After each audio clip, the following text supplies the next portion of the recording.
اور قابض ہیں، لہٰذا معاملات پوائنٹ آف نو ریٹرن کی طرف جا چکے ہیں اور ایک اچھی اور مؤثر موو جو ہے وہ ہونے لگی ہے۔ اسی لیے حالات جو ہیں وہ تھوڑے سے گڑبڑا گئے ہیں۔ اور کل اور اس کی دوسری جانب پاکستان تحریک انصاف کا کل جو دفتر ڈیمالش کیا گیا وہ بھی اسی سلسلے کی کڑی ہے کہ یہ گرایا جائے، اور وزارت داخلہ محسن نقوی صاحب کے پاس، اسلام آباد پولیس محسن نقوی صاحب، CDA محسن نقوی صاحب، اور یہ سارا کچھ کیا جائے اور کر کے اور معاملات کو لے جایا جائے جناب خرابی کی طرف۔ تو پاکستان تحریک انصاف کو کل یہ میسیج دیا گیا، اور 2 سالوں میں پاکستان تحریک انصاف کو ڈیمالش کرنا تھا، تو پاکستان تحریک انصاف ڈیمالش تو نہیں ہو سکی، البتہ کچھ اور ڈیمالش ہو گیا، یعنی کہ 2 باتھ روم جو ہیں وہ ڈیمالش کر دیے گئے، اور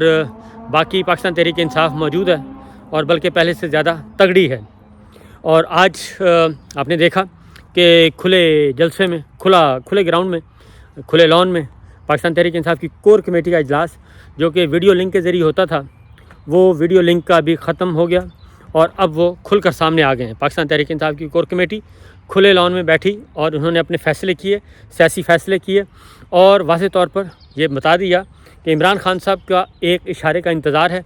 اور جیسے ہی وہ سگنل موصول ہوگا ایک لمحہ کی تاخیر کے بغیر اسٹریٹ ایجیٹیشن شروع ہو جائے گی۔ اور اس کے ساتھ ساتھ خیبر پختونخوا کی حکومت نے بجٹ دے دیا،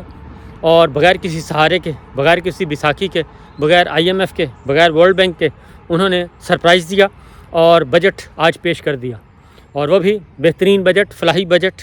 اور عوام کی خدمت کا بجٹ، ٹیکسوں میں کمی کا بجٹ وہ پیش کر کے انہوں نے تنخواہیں بھی بڑھا دیں، سرکاری ملازمین کی تنخواہوں میں بھی 10% اضافہ کر دیا۔ انہوں نے ایک اعلان کر دیا، اس پہ بڑے سیکھ پا ہیں کہ یہ کیسے ہو سکتا ہے، صوبے نے بجٹ کیسے پیش کر دیا پہلے؟ تو بھائی کیوں نہیں کیا جا سکتا؟ صوبے آزاد ہیں، وہ جب چاہیں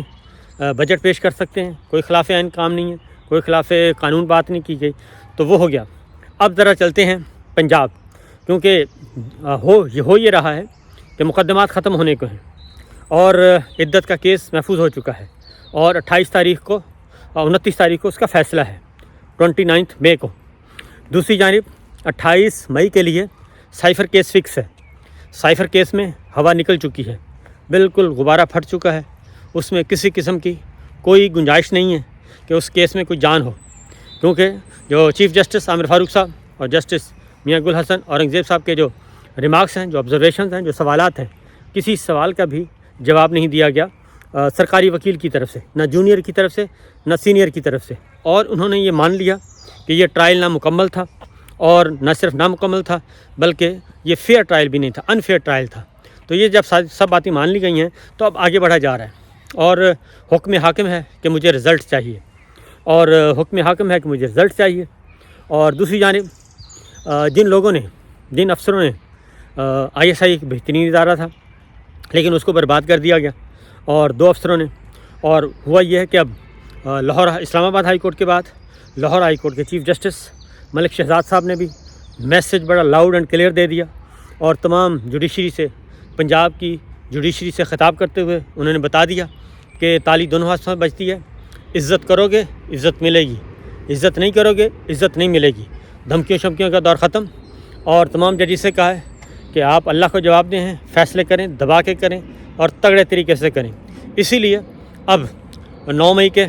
غبارہ جو ہے وہ کافی دیر سے پھٹا ہوا ہے، اور ضمانتیں ہو رہی ہیں، منظور ہو رہی ہیں، کنفرم ہو رہی ہیں، بری ہو رہے ہیں، اور تمام کارکنان بھی بری ہو رہے ہیں، اور سینئر لیڈرشپ بھی بری ہو رہی ہے۔ اور 9 مئی کا اب یہ جو توق ہے 9 مئی کا، وہ اس میں سے کچھ نہیں ملا، تو اب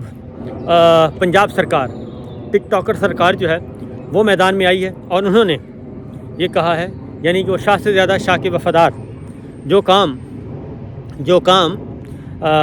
پہلی PDM 1 نہ کر سکی، جو کاکڑ سرکار نہ کر سکی، یعنی کہ جس میں 100% بادشاہ سلامت کی حکومت تھی، وہ نہ کر سکے، اور PDM 2 کی وفاقی حکومت فارم 47 مینڈیٹ چور، اور وہ نہ کر سکے، اور وہ بھی بادشاہ سلامت کی حکومت جو کہتے ہیں کہ میں تو آنکھوں کا تارا ہوں، وہ نہ کر سکی، تو ٹک ٹاکر سرکار نے اپنے آپ کو پیش کر دیا ہے کہ جناب ہم کس لیے ہیں، ہم موجود ہیں نا، ہم آپ کو کریں گے، یہ سارا کچھ ہم کریں گے۔ اور عمران خان صاحب کے خلاف ایک بہت ہی اگرتلا سازش کیس چلائیں گے، اور آج ان کے لیے استعمال کیا گیا لفظ شیخ مجیب۔ یہ شیخ مجیب کی طرح جیل سے بیٹھ کے سازشیں کر رہے ہیں عمران خان صاحب، قیدی نمبر 804۔ اور یہ بات انہوں نے خود ہی کر دی۔ ویسے تو عقل تو ہے نہیں، اور نہ ہی ان کے پاس نیریٹو ہے، نہ ہی عقل ہے، نہ ہی سوجھ بوجھ ہے۔ خود ہی بتا دیا کہ حالات جو ہیں وہ 70 اور 71 والے ہیں، یعنی کہ جو عمران خان صاحب کہتے ہیں کہ یہ حالات 70 اور 71 والے ہیں، سب سے بڑی سیاسی جماعت جیت چکی، جیل میں بیٹھ کے جیت چکی، اور انتخابی نشان لینے کے باوجود جیت چکی، اور یہ جب سب کچھ ہو چکا ہے تو پھر بڑی سیاسی جماعت کو اقتدار کیوں نہیں دیا جا رہا، یہ سب کچھ اناؤنس ہو چکا ہے۔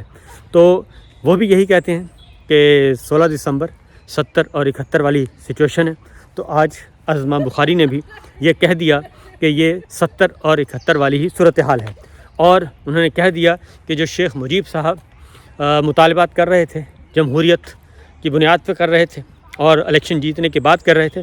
وہی اس وقت سچویشن عمران خان صاحب کے ساتھ ہے۔ تو انہوں نے ایک جرنلسٹ برادری سے ایک نوجوان کو لیا، بہت عرصے سے ہو رہا تھا، یہ نصرت جاوید صاحب بہت عرصہ پہلے یہ بات بتا چکے تھے کہ اس طریقے سے ایک پلان کیا جا رہا ہے کہ عمران خان صاحب کو اب اس طریقے سے کسی نہ کسی کیس میں الجھایا جائے۔ تو کوئی اور تو نہیں آیا، چچا نے اپنے پیش نہیں کیے اپنی خدمات، اپنی سروسز، چچا نے پیش نہیں کیے، ابو نے پیش نہیں کیے، اور سمدھی نے پیش نہیں کیے۔ تو جب کسی نے پیش نہیں کیے تو ٹک ٹاکر سرکار جو ہیں انہوں نے پیش کر دیے، اور بھتیجی آ گئیں، بیٹی آ گئیں، تو انہوں نے کہا جی میں کس لیے ہوں، سمدھن آ گئیں، انہوں نے کہا میں کس لیے ہوں، میں یہ سروسز دوں گی، لہٰذا وہ یہ سروس لے کے آ گئی ہیں۔ اور جو کام پچھلے 2 سال اور 1 مہینے میں PDM 1 نہ کر سکی، PDM 2 نہ کر سکی، کاکڑ سرکار نہ کر سکی، ہائیبرڈ سرکار نہ کر سکی، ڈبل ہائیبرڈ سرکار نہ کر سکی، اور اس کے لیے اب ایک نئے نیریٹو کے ساتھ آ رہے ہیں۔ اور بنیادی مقصد یہ ہے کہ جناب بس آپ ہمیں سہارا دیتے رہیں، ہم آپ کی بھی ساکھیاں، آپ ہماری بھی ساکھیاں بنیں، ہم آپ کو لے کے آگے چلیں گے، آپ ہمیں لے کر آگے بڑھیں، آپ ہمیں مضبوط کریں، ہم آپ کو مضبوط کریں گے۔ تو یہ سب کچھ چل رہا ہے، لیکن چیزیں جو ہیں وہ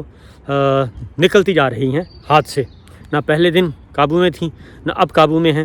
اور اسی لیے قیدی 804 جو ہیں وہ یہ کہتے تھے کہ میں بات کروں گا 8 فروری کے بعد، الیکشن کے بعد، اگر پاکستان کے عوام نے میری آواز سن لی، مجھے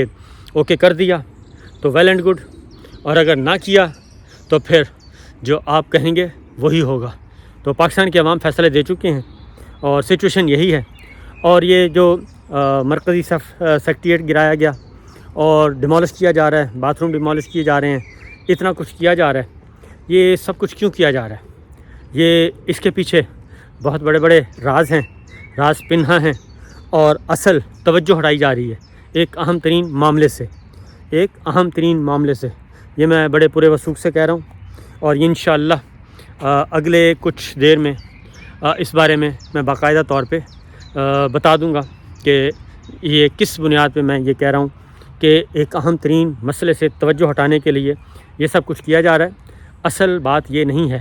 اصل بات کچھ اور ہے، اور اصل معاملات کچھ اور ہیں، اصل خرابیاں کہیں اور ہیں۔ ان خرابیوں سے توجہ ہٹانے کے لیے یہ سب کچھ کیا جا رہا ہے۔ اس دوران اسلام آباد high court justice Mohsin Akhtar Kayani کا جو آرڈر ہے وہ وبال جان بن چکا ہے۔ اجازت دیجیے، اللہ حافظ۔